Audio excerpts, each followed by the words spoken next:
নমস্কার বন্ধুরা, আজকের আমি তোমাদের সঙ্গে শেয়ার করব আমি কিভাবে কলমি শাক ভাজি করি। তোমাদের আশা করছি সবার খুব ভালো লাগবে, দেখতে থাকো আমার ভিডিওটি।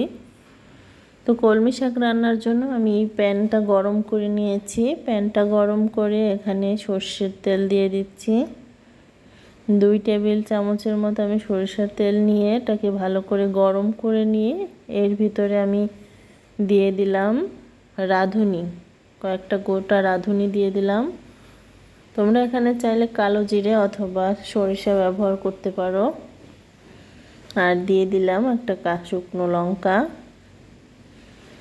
এগুলোকে আমি খানিকক্ষণ নেড়ে চেড়ে এর ভিতরে দিয়ে দেব পেঁয়াজ কুচি।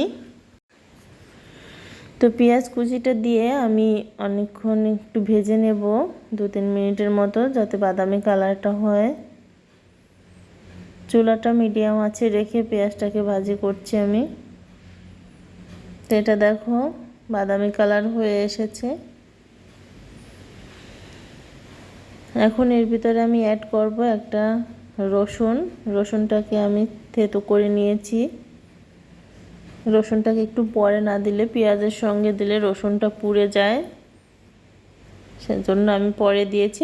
রসুনটা দিয়ে আমি 30-35 সেকেন্ড নেড়ে চেড়ে নিয়েছি। তার ভিতরে আমি দিয়ে দিলাম পেঁয়াজ রসুনের ভিতরে হালকা একটু হলুদ গুঁড়ো, যাতে পেঁয়াজ রসুনের কালারটা হলদে হয়। তো এগুলো ভাজা হয়ে গেছে, আমি এগুলোকে এখন তুলে নেব। তুলে নিয়ে দেখো আমি একই ফ্রাই প্যানে আবার আমি দিয়ে দিলাম সর্ষের তেল দিয়ে আমি এখানে একটা আলু ছোট ছোট করে কেটে নিয়েছি। এটাকে একটু ভেজে নেব। কলমি শাকে আলুটা দিলে ভালো হয়। এটাকে ভেজে আমি এখানে হাফ চামচের একটু কম হলুদ দিয়েছি। আমি শাকের হলুদ আর নুন একসঙ্গে দিয়ে দিচ্ছি। দিয়ে দিলাম হাফ চামচ মতো নুন। আমি শাকে আর এক্সট্রা কোনো হলুদ নুন ব্যবহার করব না, আলুটাতেই দিয়ে দিলাম।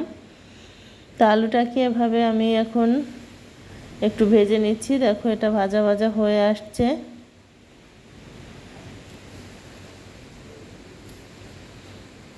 আলুটা আমার ভাজা শেষ হয়ে গেছে। তোমরা আমার রান্নাটা ফলো করে করবে, আশা করছি খেয়ে খুব ভালো লাগবে। তো এখানে আমি এখন শাকটাকে দিয়ে দিয়েছি। শাকটাকে আমি ছোট ছোট করে কেটে নিয়েছি। শাকটা ধুয়েই আমি এর সঙ্গে দিয়ে দিলাম। দিয়ে আমি একটু নেড়ে চেড়ে দিচ্ছি। নাড়তে নাড়তে মনে পড়লো যে আমি লঙ্কাটা আমার গাছ থেকে আনতে হবে, সেজন্য আমি একটু নেড়েই লঙ্কা নিয়ে আসতে গেলাম। তো আমি তোমাদের সঙ্গে আমার লঙ্কা গাছটা একটু শেয়ার করছি। এখানে তোমরা কাঁচা লঙ্কা ব্যবহার করতে পারো। আমি এখানে আমার গাছের বোম্বাই লঙ্কা বলি এগুলোকে। দেখো গাছটা কি পরিমাণ লঙ্কা হয়েছে, কিন্তু এত খরায় লঙ্কাগুলো লাল হয়ে যাচ্ছে। আমি প্রায় শাক ভাজা তরকারিতে আমি এগুলো দিই, আর এর গন্ধ এত সুন্দর, একদম একটা সেন্ট বেরোয়, তাতে এমনিতেই পেট ভরে যায়। তা আমি গাছ থেকে একটা লঙ্কা ছিঁড়ে নিয়ে আমি ওর ভিতরে দিয়ে দেব। লঙ্কাটা কে কে চেনো আমাকে তোমরা জানিও। প্রচুর লঙ্কা ধরেছে গাছে। তো আমি ওটা নিলাম, নিয়ে ওটাকে একটু কুচিয়ে আমি শাকের ভিতর দিয়ে দিয়েছি। লঙ্কাটা আমার খুব ফেভারিট একটা লঙ্কা। তোমরা কে খেয়েছো অবশ্যই আমাকে বলবে, কেউ খেয়েছো কি না। সেটাকে লঙ্কাটা দিয়ে নেড়ে চেড়ে আমি এখন ঢেকে দিচ্ছি। 5 মিনিট ঢেকে রাখবো। আমি এখানে এক্সট্রা কোনো জল ব্যবহার করিনি। দেখো 5 মিনিট পরে চলে আসছে। শাক থেকে যে জলটা বের হবে ওটাতেই রান্না হয়ে যাবে, সিদ্ধ হয়ে যাবে। দেখো একটু জল বেরও হয়েছে। শাকটা সিদ্ধ হতে অনেক সময়ের দরকারও হয় না, আর শাক থেকে যে জল বেরোয় ওতে আস্তে আস্তে সিদ্ধ হয়ে যায়। শাকটাকে মিডিয়াম আঁচেই আমি পুরো রান্নাটা করছি। আলুগুলোও সিদ্ধ হয়ে গেছে। খুবই সিম্পল, আর খেতে তো অসাধারণ। যেটা না খেলে তোমরা বুঝতে পারবে না এভাবে না করে। তো এটা নেড়ে চেড়ে নিলাম, একটু আলু মিশিয়ে নিলাম। সেগুলো মিশিয়ে আমি এর ভিতরে সেই ভেজে রাখা মশলাটা দিয়ে দিয়েছি। দিয়ে নেড়ে নিচ্ছি আমি ভালো করে। ভেজে রাখা মশলার ভিডিও আমার শ্যুট হয়নি, কারণ আমার ভিডিওটা পুশ করা ছিল, আমি খেয়াল করিনি। তাই মশলাটা দিয়ে নেড়ে চেড়ে আমি আবার 2 মিনিটের জন্য ঢেকে দিলাম। ঢেকে দিয়ে আমি এটাকে 2 মিনিট পরে ফিরে এসে দেখলাম এটা পুরোপুরি হয়ে গেছে, জলটাও পুরো শুকিয়ে গেছে।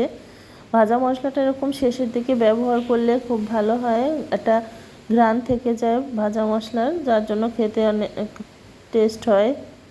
তোমরা কিছু মনে করো না, কারণ আমি ও সময় খেয়াল করিনি। আর এই দেখো কি সুন্দর একটা কালার হয়েছে শাকটার। তো এটাকে আমার প্রায় শেষ রান্না। এখানে এসে আমি সামান্য একটু চিনি দিয়ে দিলাম। ভাজা মশলাটা আমার পুশ করা ছিল, দেখতে পারিনি, সেজন্য আরও একবার ছড়ি। তো এটাকে দিয়ে আমি একটু চামচ দিয়ে ঘুটে নিচ্ছি, যাতে করে ভালো হয়, মানে মিশে যায় আলু শাক একসঙ্গে। দেখো একদম রেডি। গরম গরম ভাতের সাথে লঙ্কা, কাঁচা লঙ্কা হোক, যে কোনো লঙ্কা দিয়ে মেখে মেখে জাস্ট 1 প্লেট ভাত কিন্তু খেয়ে ফেলা যায় অনায়াসেই। তো রান্নাটা আমার শেষ, আমি চুলোটা বন্ধ করে দিলাম, দিয়ে এখন আমি নামিয়ে নিচ্ছি। তোমাদের যদি আমার ভিডিও ভালো লেগে থাকে তবে আমার পাশে থেকো বন্ধুরা। তো এই দেখো আমি নামিয়ে নিয়েছি, কালারটাও সুন্দর হয়েছে। তোমাদের ভালো লাগলে পাশে থেকো। ধন্যবাদ সবাই।